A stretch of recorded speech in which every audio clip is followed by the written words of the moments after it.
My name is Bernie Delia. I am the president of the board for Capital Pride. And my name is Ryan Boss. I'm the executive director.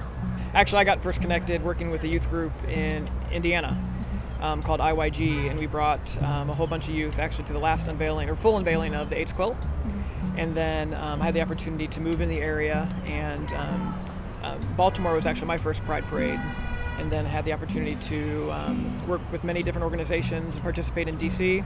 And now I'm so fortunate to be able to work with a great group of volunteers and staff to produce this. So for me, it's just been a phenomenal journey to be a participant, but then be on the backside to really watch the growth of this movement here in DC and what we do in our community.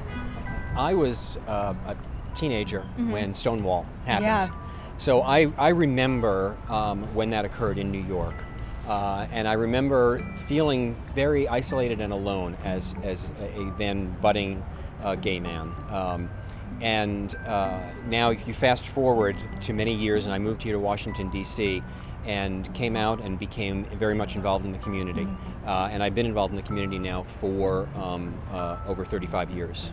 And it is a great honor and a privilege to be able to do this work because this is hardly my first Pride, but it's someone's first Pride. Right. And I think we all carry that as one of our messages, that this is still very important, that we still, as far and as much as we have come, we still have a lot more to do.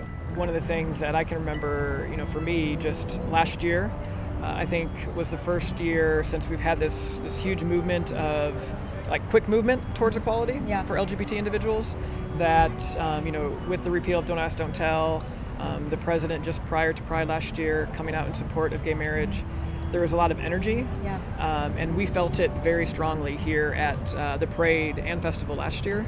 So just that moment in time of just this huge surge of I would say progress, not just here but nationally, I think was heartfelt last year, and I think it has continued today, obviously with what we're waiting to hear from the Supreme Court at the end of the month.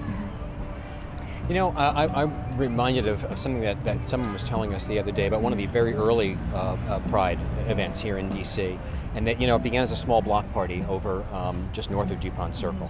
And one of the participants at that time was relating to us that if people wanted to be on camera, they were on one side of the street, and those who were very much afraid of being identified as being at anything associated with the gay community were on the other side of the street.